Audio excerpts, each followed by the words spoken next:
Greetings, class. Just a little recording here about our last module for Module 5 and 6 that are due next week on the 25th. I hope you find some value in the content so far. I've enjoyed reading the discussions, and I hope we're learning a little bit about each other and our experiences in the online world for teaching. Tried to get involved in some of the discussions and explain some of the issues that maybe the virtual campus can shed some light on for you. This week, we've got Module 5 and Module 6 that I think are very practical applications for what we're doing. In the study activities, we've got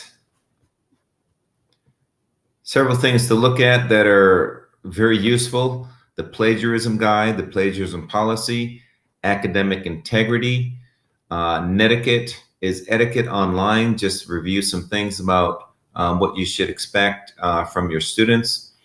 And then there's the SafeAssign presentation. The SafeAssign is the tool that's inside Blackboard that will help to keep a watch on plagiarism. Just a heads up, when a student does even submit a second time for the same document, it will be flagged as plagiarism because it's gone into the system and it will see its own work previously submitted.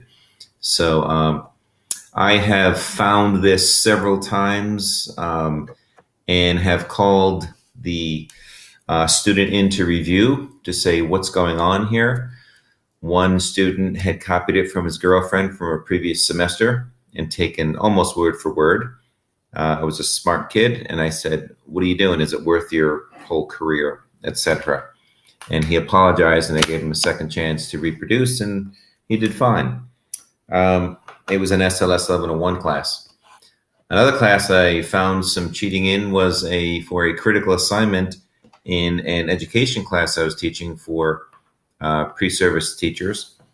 And she got a pretty good reprimand from the dean, and that she was on watch and this should never happen again, etc. And she reproduced the project. It was just fine. I think she finally did drop out of the program eventually. And that's a good thing, because we don't really need teachers who are willing to cheat. We don't need cheaters anywhere, right? So the plagiarism policy is good. The SafeAssign presentation of how to make sure that these students are not submitting work. It's much like the Turnitin program that a lot of instructors are familiar with. So let's look at the assessments then very quickly on the Module 5. So we'll look at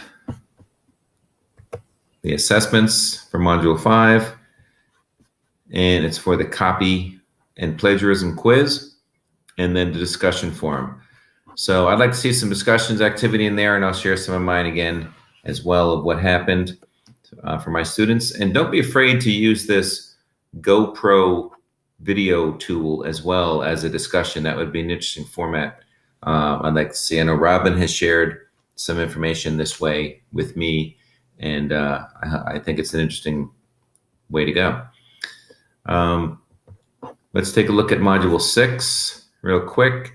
Again, those are practical components for teaching online, the plagiarism, the copyright laws, what is right, what's not right, what to do, and what you can be watching for the online students, and the face-to-face courses. Let's see, this is interesting. Functionary 1 information that down here in the attendance and confirmation process, it mentions a previous employee that was there. The new person to talk to about attendance and confirmation, if there are questions about submissions, is Sandra Nelson. Now in here, we have one of our folks from before. Sure, where I left off. That sounds good. Grades have been entered for your class. The grades final OK button will appear on the So let's look at conclusion. There was a person here, and her name. Class rosters, attendance in here confirmation, somewhere. and grade submission module of the adjunct faculty orientation. At any rate, if you have questions, Sandra Nelson is the person who is the Mariner person to ask right now, Sandra Nelson here on campus. And then the copyright and fair use module is really good. It's interesting to see. You've got the umbrella of educational rights, and a lot of it is what is your intent? What is the student intent? Did the person profit, or what was the intent of the copy or fair use? If they're just experiencing, what was their intent for it? That's sometimes when it comes down to with the educational umbrella. Did they mean to copy, or did they mean to do harm in any way? But check out the copyright and fair use regulations. It's interesting to shed some light on what's going on for student submissions and for your own posting of things. River Life presentation is a student tool for students to get involved with, and also helps to keep track of student activities and things to do for the student wing. So I will see your submissions online. I appreciate your time and efforts. And let's see if we can get some collaborate activities this week.